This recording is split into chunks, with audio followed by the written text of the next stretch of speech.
Bags down, spikes on. Welcome to the track.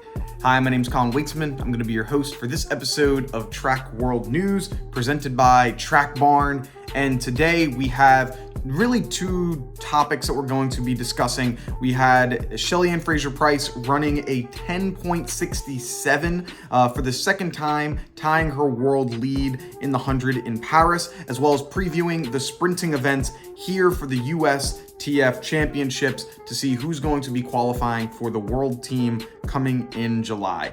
All of that and more, so you definitely don't want to miss it. Before we get into it, make sure you leave a like, comment, subscribe, helps us know that you're enjoying the content and you're liking the stuff that we have going on for you all. Before we go any further, I want to give a huge shout out to the sponsor of today's video, Manscaped. As track athletes, we're going to be running tons of miles every week and can be really sweaty and gross after a hard day of practice, but those days are behind us.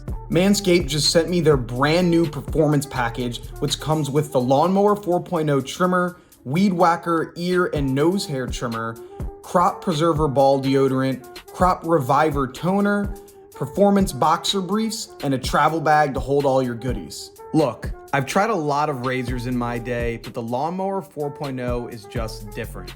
Its ceramic blade helps reduce grooming accidents, LED light allows you to shave anytime, anywhere, and since it's waterproof, you can even take it in the shower if you want. When shopping with Manscaped, use code TWN at checkout to get 20% off your entire order, plus free shipping worldwide. Show up to your next meet looking good. If you want to be the best, you gotta look the best. Link is in the description, and now back to the video. Up first, we have Shelly Fraser Pryce. So Shelly Fraser Pryce, she runs another 10.67, does it in Paris, and looked very, very clean doing it. This entire race, she got out fast, and then she just started really peeling away from the entire competition. It wasn't really close from 20 meters out. Her form, her smoothness, delivery, her head wasn't bobbing around. It was just a very, very clean run for her, and it's coming in at the right time. Like right now, you're going to be going into Jamaica Champs this upcoming weekend, same weekend as USATF, and obviously you're going to be having the World Championships coming in later on. And so running another 10.67 right at this time, it couldn't really come at a better moment for her. And so she's really priming to do well here at this World Championships. I mean, this now gave her another record. She now has the most sub 10.8 runs of a woman with 24 she's blowing everybody in the competition out the water. And a lot of people obviously compare Shelly Fraser Pryce to Elaine Thompson-Herah because those are really the two names for who can potentially win this world championship. That's what it's been for the last year or so, and that's going to be continuing here. And so how do they stack up? Well, so far this season, as we said, Shelly 10.67, Elaine Thompson-Herah, she's only ran a 10.79. And if you look at the two racing strategies this season, or scheduling strategies, I guess you could say, they're very, very different. Shelly Fraser Pryce has only raced in 4 total races, 2 100-meter races and then 2 200-meter races. While if you take a look at Elaine Thompson-Herah, she has done much, much more. She's done some indoor races, she's done 100s, 200s, including even a 400. And so they have varying strategies. And Elaine Thompson-Herah has also mentioned how she has not done a few races, especially over in Europe, due to some injuries that she might be feeling, or just some tightness, soreness, whatever it might be. And so it's interesting how they have two very different race strategies. I mean, obviously, Shelly Fraser Pryce is 6 years Elaine's senior, so the fact that she has a lot more races on her legs is definitely probably playing a part in how many races they're doing right now. But so Shelly is looking really good.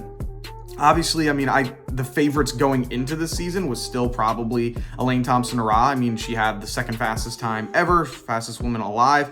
and she showed she could win doing the double at the Olympics in 2020 in both the 100 and the 200. But this year, she seems like she might be beatable. I mean, she hasn't ran as fast as she normally does going into this. I mean, her PR that she set last year was after the Olympics because it was at the Prefontaine Classic. That's when she ended up doing that. And so her timing can be to peak here, obviously, for the World Championships. That's what everyone is trying to do. But I feel that I'm still a little bit concerned about what's going on, man, because she's only run this 1079. Shelly Ann has run sub 10.7 twice this year, and both times looked very, very smooth with very little wind. And so I'm thinking, right now, if I had to give an edge to an athlete between the two, I'm giving a slight edge to Shelly Ann. And when I say a slight edge, I mean a very, very, very slight edge. Like it's a toss-up right now. Like really any of these two ladies can end up winning.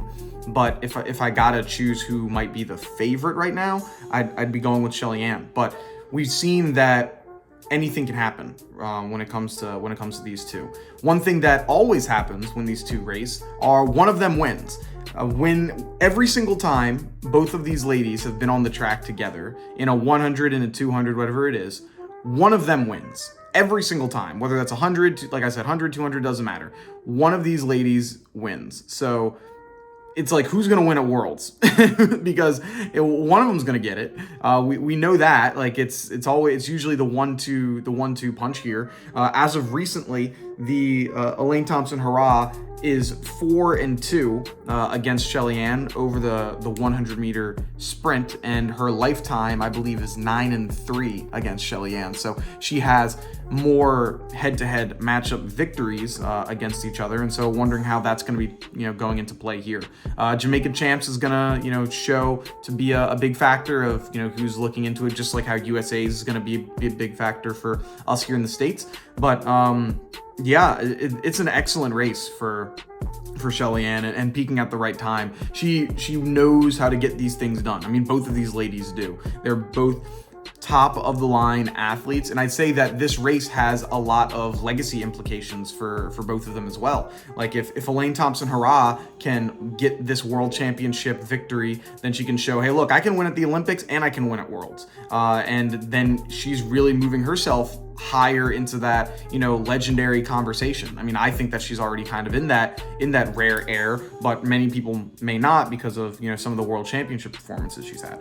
And then if we go looking at Shelly Ann Fraser Pryce, she has the ability to hold off this lady who is 6 years her younger, and being able to get another victory, potentially even set a PR with a 10.59. If she can really get into the 10.5 ranges, she'll be looking really good as, the best sprinter of all time, one of the best sprinters of all time. Definitely be giving her an opportunity to say, best sprinter of all time, regardless male or female there. But so they both have a lot to win. I mean, looking at the other competition and other people that could be in that conversation, Shericka Jackson has opportunity to do well. I know Sha'Carri Richardson's always going to be in that conversation. So it's going to be interesting to see who is going to actually be getting that victory in that spot. But Shelly Ann Fraser Pryce looking really good, and it's going to be exciting to see her at Worlds. I believe she has a bye into it, so I don't think we're going to be seeing her running too crazy at Jamaican Champs, but you never know what's going to go on. Now, want to talk about the USA Championships. Let's get right into it with the men's 100 here. So the men's 100, I think the top two athletes are pretty solidified on who that's going to be. It's obviously Trayvon Bromell and Fred Kerley. Those are really the top two athletes that I feel it's going to be really hard to knock those guys off. Both of them have been running extremely consistently, in those, whether it be in the 9.8 range or in the low 9.9s. They've been at the top of the game in not only the US, but in the world this entire time. So I feel those are two that are almost guarantees that really don't have to worry about when it comes to making the US team. Where it becomes difficult is that third spot, because as we know, Christian Coleman, he's already in it. He qualifies from 2019 when he won Doha. So the last spot is really the spot that we have to really consider who is it that it's going to be. Noah Lyles is not competing here, so he dropped the 100 in order to focus only on the 2. So that's someone we don't have to worry about when it comes to this race. And for me, there are a few athletes that I'm looking at for potentially getting this last spot. One of them being Michael Williams, another one Marvin Bracey. I'm going to put Elijah Hall in the mix as well. And then probably you could say Kenny Bednarik as well, but I would say he might be a little bit farther down there. And so why I think these guys could be fighting for that third spot. So the two people that are, I would say, the top opportunity getters to get this third spot in the men's 100 would be Marvin Bracey and Michael Williams. And it's really hard to pick who I think is going to make that, because they, at their best, both of them are very hard to beat. But then they've also shown that they have some vulnerabilities, whether that be in the race or in the spotlight, or just overall health-wise. And so Marvin Bracey, like when he's at his best, he's a 9'8" guy, and he's someone that it doesn't appear that nerves really get to him. He's locked in. I've seen him at a couple meets, and it's like, man, this guy is zoned in on what's going on. The big hesitation for me when it comes to Marvin Bracey is just the health. Like he shows that he is a really, really fast guy, and I think that he has opportunity to medal here at the World Championships. But it's the health, man. It's like the best ability is availability, and if I don't know if you're going to be able to run at your top, your top speed there, that's going to make it tough for me to be able to choose you on the team. Michael Williams, we've also seen from him, he can be a danger when it comes to being on the track. Like this dude, he's run 9.8 twice this year. One of them slightly windy. It was a 9.83 into like 2.5 wind, so just slightly windy. But he's shown that he can run in the 9.8s, pretty well, and being in that sub 10 range. The one issue with him is, we've seen at the national championship recently that he can be beat, at these bigger meets. And so it showed like, okay, his start wasn't as good at nationals, NCAA championships. And since his start wasn't as good, he wasn't able to really, make that ground up in the second half of the race. Like he does really well in that first few meters. And when he didn't really make that separation, it made it difficult for him to continue and then, end up making it and getting the win there. And so that's the question for him. I feel looking at how he's going into the opening round and the semis is going to give a good idea of who it's going to be there. But it's like, which versions of Marvin Bracey and which versions of Michael Williams are we going to get? Are we going to get the healthy one and the one that has a really good start when it comes to Williams? Or is it going to be, maybe there's been some nagging injuries, or maybe the start's not going to be as good? Those are the questions that we gotta ask ourselves.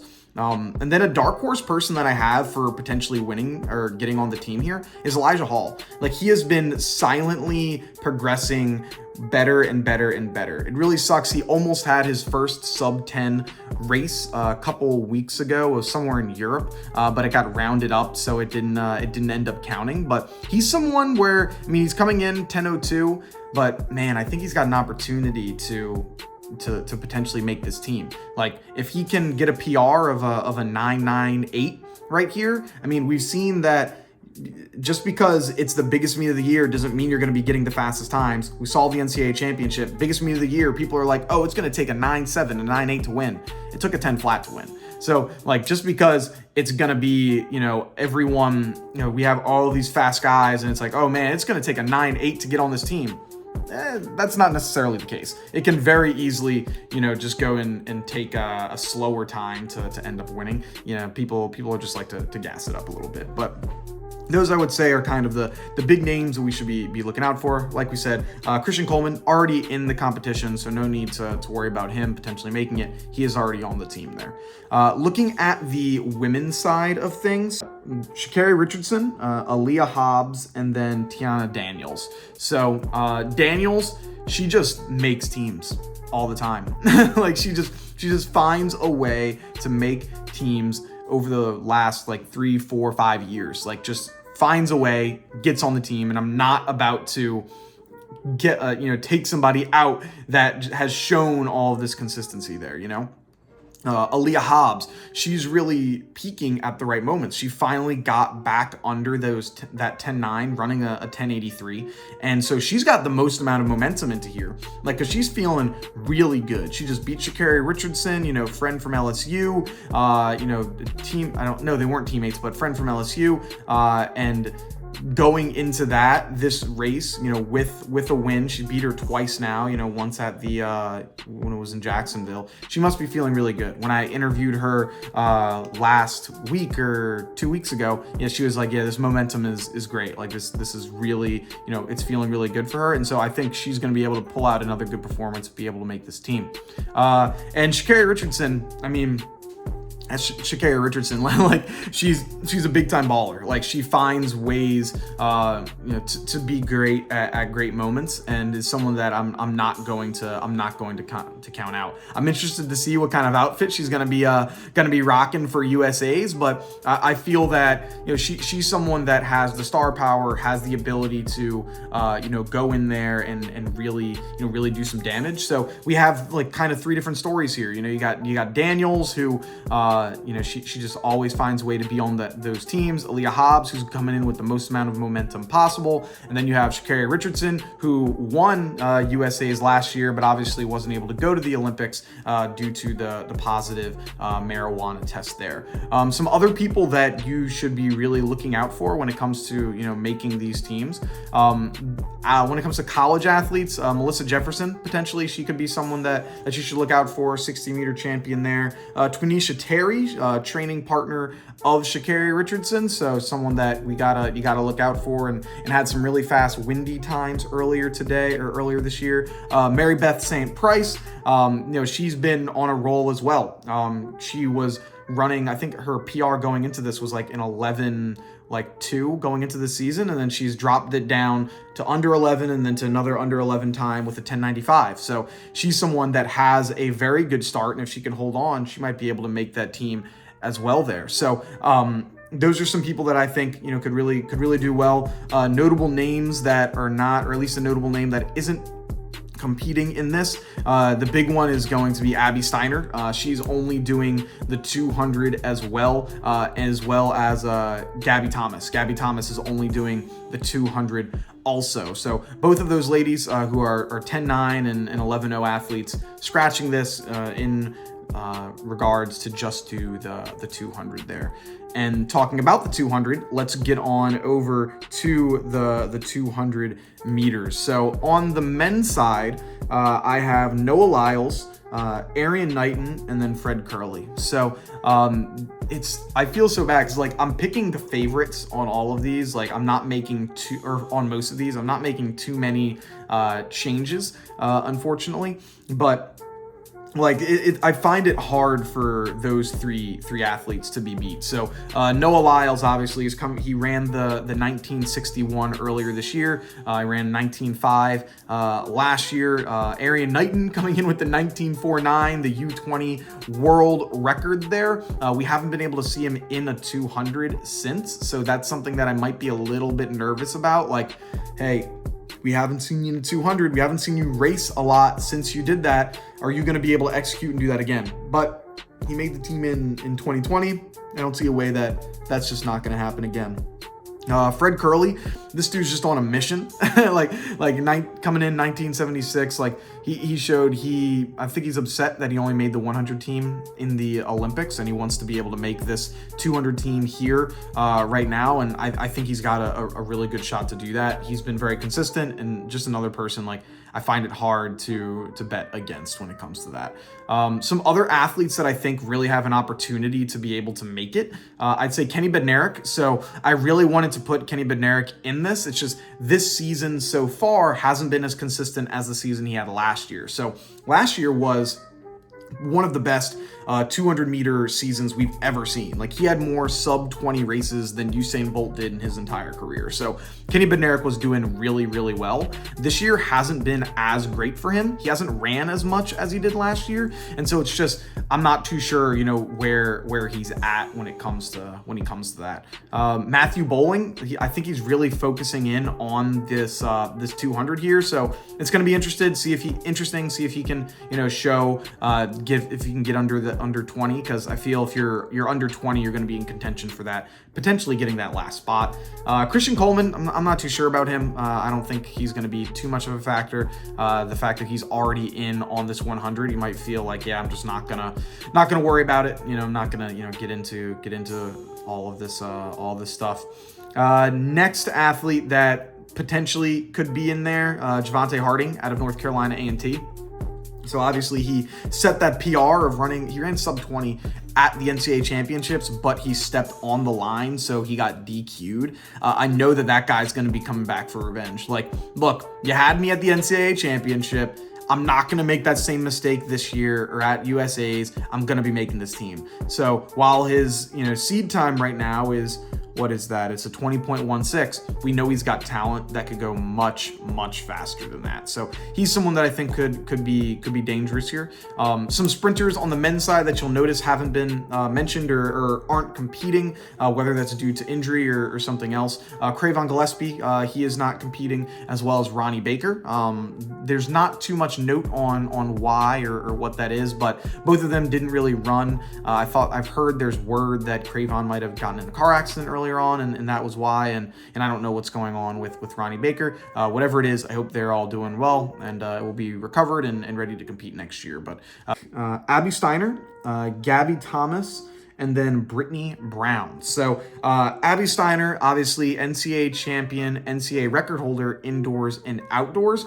She is dropping the 100 to focus in on the 2, and I think she's got a really good chance to do that. Number 2 time, 21.80. I feel she's got a real good shot to do something dangerous. Gabby Thomas, I'm excited to see what she's going to be doing. She's pulled out of a few meets due to injury or at least for precautions, so that's something that I might be a little bit hesitant on, but I feel that, she's shown, obviously, she can do well at USA's or at the World Championships, Olympics last year, as well as the USA Championship last year as well with that 21.61. And then the third one, Brittany Brown. So she has that 21.99. She ran it pretty recently in Nashville at the American Track League. So she's someone that is peaking at the right time. She's running great. She's running really well, and I feel will be a factor there. Other athletes that you got to watch out for here, Kennedy Flannel out of Texas. She's someone that I think could potentially make this. Sha'Carri Richardson, looking out for her. Sha'Carri Richardson could do well. Quinera Hayes is dropping down to the 200 as well, on top of doing the 400. So we'll see how that goes for her. But those are really going to be the main players when it comes to who we should be looking out for. I think that Tamara Clark could potentially be in the mix there, but I'd say those are kind of your top players when it comes to the women's side of the 200 meter dash. Going into now the 400. So for the 400, I have Michael Norman, Randolph Ross, and Vernon Norwood. So right here, Michael Norman, I think he's got a good chance of continuing where he's been. So he's coming in now with a 43.60. He's shown USA championships, like national championships, he does really well. The World Championships is where I get a little bit nervous. I want to see if he can, execute at a high level there. He's shown he has the talent to do it. Like, we know that he has the ability to run these really fast times, but can you do it at the World Championship? That's something that I'm wondering. Then we said Randolph Ross. So Randolph Ross, funny enough, transferring to Tennessee, not going pro. I thought that he was going pro. We had interviews with his coach, or also his dad, who is now the coach of Tennessee, had mentioned that he believed that Randolph Ross was going to be turning pro this year, but he's not. He's coming back to college like for another year, which is kind of puzzling and really interesting. I have no idea why. Does he just want to get this national record? He wants to get another opportunity at winning a Bowerman. Like what's the reason here? Because he's shown he's one of the top sprinters or the top 400 meter runners in the world. So why are we going back to school? But to each his own. And then third, I have making the team is Vernon Norwood. So Vernon has been, he kind of goes underserved and doesn't get talked about all too much. And I think that the fact that that happens to him, there's a lot less pressure he's probably feeling. But I think this is his year to make it. Coming in 44.59, it's pretty open because there's 3 other athletes that are ahead of him when it comes to time are college guys. You got Randolph Ross, Champion Allison, and Elijah Godwin. They're coming in with faster seed times going into this. And one thing we know is that these college guys are coming off of a really difficult season where they're running almost every weekend from December until June. And they just had the national championship, what was it, 2 weeks before? And so how are they going to be able to get back to that shape for USA's? And so I think he's going to be able to really put on a good race and be able to make that team. Michael Cherry, he's already secured the bye, so he doesn't have to worry about making the team here, so no worries on how he's going to be doing. Some names that I feel you gotta look out for. Champion Allison, coming out of Florida. He came in second at NCAAs behind Randolph Ross. Elijah Godwin, another college guy. He runs a little bit tight. I want to see him loosen up, and then he really might start doing well. And then the last one I would say, Trevor Stewart. So Trevor Stewart's another guy where he was at a North Carolina A&T with Randolph Ross last year, and I feel that he might be able to put together a really good time there. It looked like Donovan Brazier tried to qualify at one point for the 400, but he ended up not qualifying and didn't get accepted. But so that is the men's 400. Taking a look at the women's 400 meters. So winning, I have Allison Felix. Coming in second, I had Kendall Ellis, and then third, Talitha Diggs. So those are the three athletes I'm thinking are going to be making this team. Allison Felix, she's been very strategic with the way that she's running, and she's one of those athletes where it's like I just don't want to bet against you, because every time you do, you get it wrong.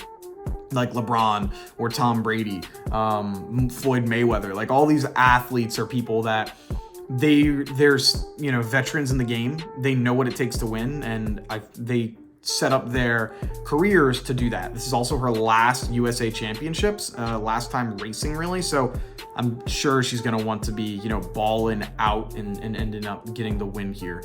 Then I have Kendall Ellis. So coming in with the 50.1.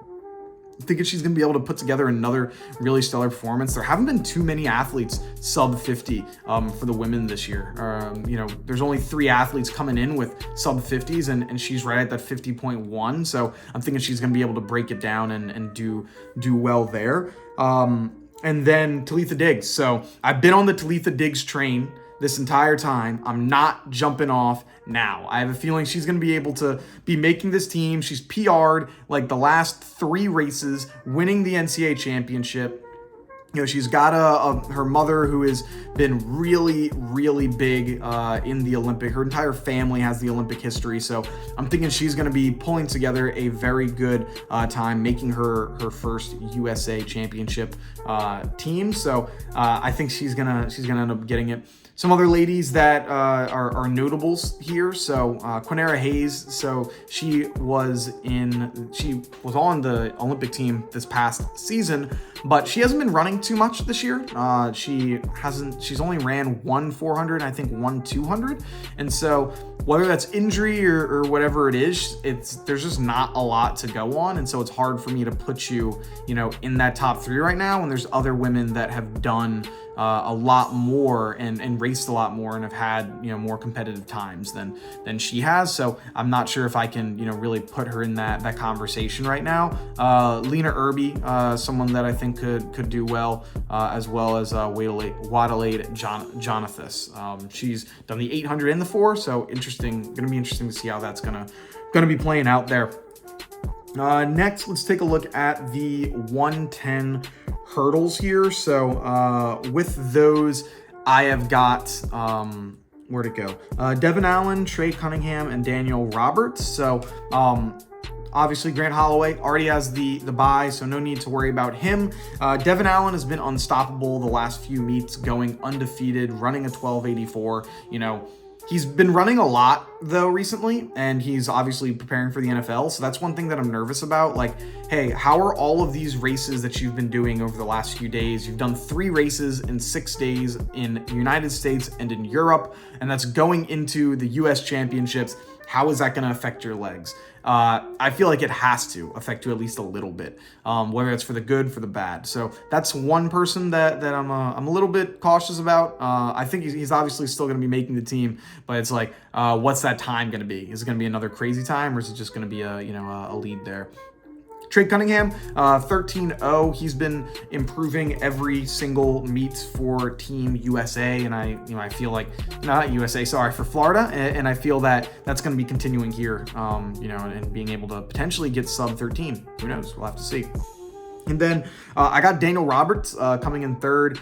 Once again, another guy who finds ways to make teams. I think he was on that Worlds team indoors, right? I think he was. So he's a guy that I think he'll be able to to be in there. Some athletes to look at or to look out for. Eric Edwards, someone you gotta look out for. He was the guy from LSU that came in second, and then you have I guess you could say.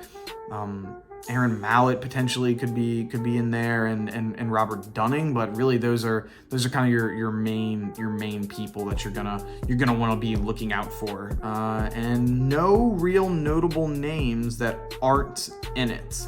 Pretty much everyone that you expect to be in it really is competing. Now let's take a look at the women's side here. So for the women, I have Alicia Johnson, Gabby Cunningham, and Kenny Harrison. Kenny Harrison, your world record holder in this event. She hasn't really been running crazy fast recently, but someone where if you're the world record holder, you got to give yourself the benefit of the doubt there. Alicia Johnson, she has had the, I believe, second fastest time, as well as being the only woman to beat what's her name? Puerto Rico. Oh my God. Yeah. Geez Louise. What's her name? Why am I drawing such a huge blank? Oh my goodness gracious. This is really embarrassing. I'll just cut this out. 100 hurdles. Only lady to beat Jasmine Camacho Quinn, so she's going to be feeling really good when it comes to like how she'll be able to perform. Running really well. Saw her at New York, and so I think that she's got some good potential to do really well, especially when you're being the number one woman in the sport right now. Then I had Gabby Cunningham made the Olympic team as well as made the 60-meter hurdle team, so she's been really consistent in making team. Kind of goes under the radar, but I feel she'll be in that conversation to make it. Some other ladies to look out for: Tanae Marshall, someone you got to look for; Christina Clemens, Aaliyah Armstrong, as well as Tia Jones. So those are and Nia Ali, of course. So those are a few athletes to look out for when it comes to who else could be making this 100-meter hurdles team. So that'll be interesting there. Now, let's go on over to the 400-meter hurdles. So for the 400-meter hurdles, not too much, nothing real crazy, so we're not going to spend too much time here. Rai Benjamin, Trevor Bassett, Quincy Hall. So Rai Benjamin, easy. He's going to make it second best in the world. He's better by 2 seconds than everyone else on the field. Then next, Trevor Bassett. I feel he's going to be able to pull together a really good team. I'm also a little bit biased because I'm a big fan of his, but I think he's going to get there. And then Quincy Hall, he's been extremely consistent in that mid 48 range, which is what I think it's going to take to be able to make this team. Then let's go on over to the women's side of things. Once again, even less parity, but I got Sydney McLaughlin, Dalia Muhammad, and Britton Wilson. The top two ladies, you know, oh no, I'm sorry. Dalia Muhammad is guaranteed, I believe, already to make it. So maybe we got to throw in another person there. So I'd say Shamir Little. So let's put in Sydney McLaughlin, Shamir Little, and Britton Wilson. So those are three ladies that I feel it could be. Obviously, Sydney McLaughlin, world record holder. No one's really gonna be testing her there. Shamir Little, she was supposed to be making the team, or she was projected to make the team at the Olympics, but she ended up falling over a hurdle and so didn't make the team, even though she was leading. So that was really unfortunate. I think she'll be able to bounce back from that. And Britton Wilson, NCAA champion, she's really shown to be a force to be reckoned with when it comes to the 400 hurdles, at least on the college stage. So I think we got to look out for her. Obviously, Anna Cockrell, someone you gotta be cognizant of. She was the NCAA champion in the 400 hurdles last year, made the Olympics in the 400 hurdles last year as well. So I'd say she's kind of the biggest contender, for that spot here.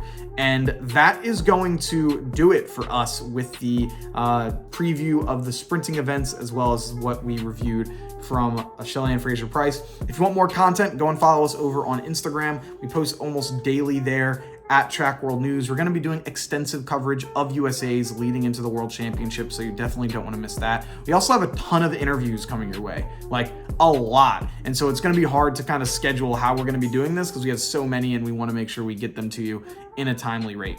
But that's going to do it from us here. Have a good one. Talk to you soon. Peace.